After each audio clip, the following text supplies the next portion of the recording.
Hey everybody, recently I got these London Mystery Selection books. I have them here arrayed in chronological order. 89, 93, 107, 111, 117. 25 pence, 25 pence, a dollar USA, 35 pence, a dollar USA. You can see how prices creep up, as do numbers and years. As do colors, such as this kind of like Pepto-Bismol pink and this lovely dandelion yellow. I got 5 issues here. Look, I got them all to fit on my tiny table. So the story with all of these is that they were on sale at Half Price Books in the like beautiful and rare old things section, which is always a section I check out. And at a Half Price Books that's on a side of town I don't usually go to. And they were all on sale for like $2. And it seemed like a good deal for like a full paperback book full of random weird stories. I kind of intuited that they would be weird stories and not like proper mysteries or, problem solve kind of detective stories. I thought that was a good deal for books like this, just $2. So I bought one. I bought this hot pink one. I got it because it had like a nice feel to it and it felt like it wasn't going to like disintegrate when reading. Oh, and I saw that little picture of a cat and I loved that little picture of a cat. I loved that little picture of a cat. So I got that, and then it's like, I read one, and I thought it was interesting, and then like, Amelia read me one, and I thought that was really cool. Yeah, I read The Blue Lady. Oh yeah, and then I had Please Tell Me Who I Am read to me. And it became clear very quickly that these are weird stories or Twilight Zone episodes. They're basically just Twilight Zone episodes, and you're looking at a collection of 5 issues full of Twilight Zone episodes, all from the 1970s. It seems like the earliest of these is from like 1971, and then the latest one is from like 1978 or 9. It became clear that they're all Twilight Zone episodes. As a kid, I liked the Twilight Zone, To Serve Man and all that.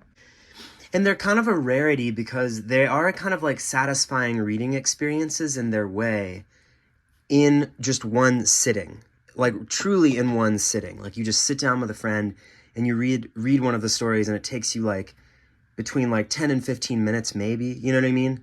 And then you have a story to like enjoy maybe the images and little events of, and it moves so freaking quickly, the stories. So you have lots of little events and things to enjoy. And then also if there's things that you kind of find corny, you can enjoy those and laugh at those and stuff. You can enjoy them both on the level and kind of at a distance. There have been times when I've been enjoying some of these at a distance, and then some scary like jump scare has really like jumped out at me. So in short, I enjoyed it. And so I went back and I was like, I'm going to get some more if they're still there. Because I'd like looked online at like eBay to see what they cost. They cost much more than $2 per. They're like, like $10 plus like shipping from the UK or something like that. So I figured if I enjoy these, I might as well go back and just grab a batch of them. So I grabbed a batch of them. I grabbed 4 more, and here they are. I also got this book, A Night at the Movies. A Night at the Movies is about movies, but it's also about memory. And I have something probably very simple and rudimentary to say about how this cartoon for the kiddies on page 135 is a very convincing portrait of how like fast forwarding through memory feels if one is being honest with oneself. Put that back in the Coover area. So this was one I remembered seeing the first time that I felt I needed to have. It just says London Mystery and it has this Sphinx on the cover. When you say Sphinx on the cover, you have this weird feeling like this aftertaste in your mouth, like you just said, like you've just said the word sphincter. Those are the kinds of insights you come to me to hear about.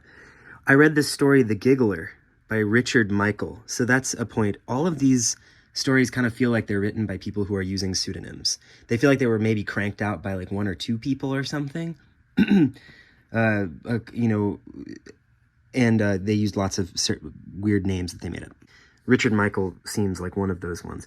And The Giggler is one where it's really just insane. And it's like really, it just kind of goes and goes. And I feel like it has kind of a half cartoon, half real quality to it. Although emphasis on the cartoon. You might call these like London cartoon selections or like London scary cartoon selections. But that's something that I think a lot of people, could do well to write about. It's like the cartoons in their minds. I don't know. These feel relevant somehow. That's why I'm into them now. But yeah, I had to have this one. I was gratified to see that it's one of the earlier ones. Before issue 100, they all just have this plain thing on the back. So I was happy to see that the Sphinx one was still there. Before I forget, this was something really cool in this first one that I got.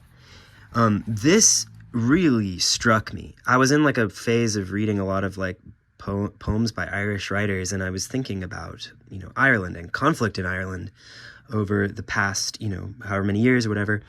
And I found this crazy ad. Just, you know, pause and read this. It's like, we're looking for volunteers to like talk, to like help women to help families from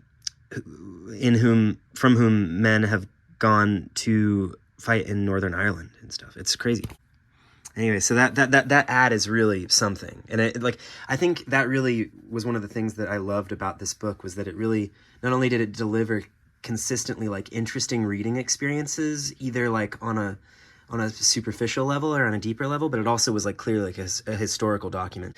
So then I was looking through all their London mystery selections, and I didn't want to go crazy and buy too many because I already have like 7 bajillion freaking books. But I wanted to get these other designs. This was a common design, and this was another common design. And so I got yellow because yellow is my favorite color. And I was kind of looking in their tables of contents a little bit too, to see which ones had the most elegant seeming tables of contents. I like titles where it's just like the something, you know, the box room. I liked the Shod, the strangeness of old Peters, the aeroplane that wasn't bombed. This was great. It had the dandelion yellow color, and it also had like a nice looking table of contents. Like I always refer to that moment where in that Towlin video where he talks about looking at like life and appreciating how Lori Moore's table of content. It's a pretty good table of contents. You've got two boys and like life, kind of bookends as two wonderful syllables, closing with that title track.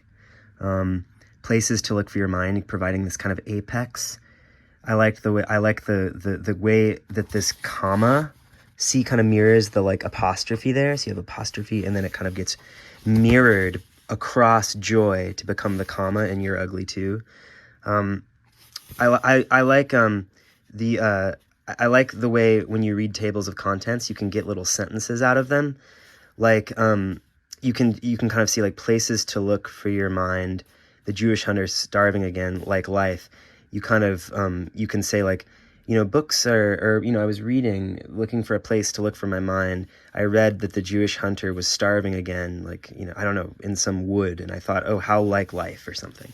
Not that that's like an actual phrase that you would like believe in the truth of, but I like that you can all agree that sometimes you'll look at tables of contents. I was talking in my last video about how that one Muldoon poem, they who wash on Thursday, either one of those hopped out at me from a table of contents. So we read table of contents at this channel. But yeah, these would be like, I wanted one of this design, and then this one, I don't really like the color of this one as much, but I wanted one of this design, and I think it had a good table of contents too. A Mind to Murder, the ugliest man in the world. Oh yeah, I had the Brass Candelabra read to me, this last one. This is kind of like a later one, 1976, later in the 70s. Brass Candelabra was good. It was more like a weird dream. And it was just like a Twilight Zone, kind of like somebody gets their comeuppance, you know, in weird and sensational, spectacular fashion. Denzel Joseph. We heard Denzel Joseph and thought that's a fake name. Now there are probably, I wonder if this video may someday find one person who says, no, I know Lynn Wilkinson, and she's a friend of mine, and that's actually her name. There were some good titles in here. The Ugliest Man in the World, I was excited about. Profane Puppet. Diamonds Aren't Always struck me as like one that almost kind of sounds like a parody of such a story. So yeah, these were for their like tables of contents and their designs, which I didn't have, and they represent like the later period of the 70s London mystery selections. And then this one I was happy to find. This one is the only one with this design, and it's the earliest one, number 89. It's from about like 1972, I think. It's also the one with the stiffest spine. But But it contained this one, Things Only Grow in the Sunshine, which is totally a Twilight Zone episode. You know, somebody is visited by like a devil or an angel in disguise, right? And doesn't understand it.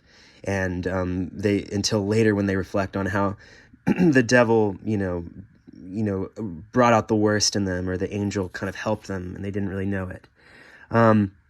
Tony Blake rescues a Paul Clay. That's really cool. There's great ones in here, but it's just kind of cool for being one of the earlier ones. And I think it objectively has probably the prettiest cover of them all. I love the blue and the white, and something about the composition, the way the white kind of, you know, clusters around the edges is really cool. So I feel kind of good about having like 3 mass markets and these 2 trades, and it's kind of like in a moderate you know, haul of London Mystery Selection books, but I've actually, believe it or not, exercised restraint in just getting these 5. They continue to be really good and comforting to read.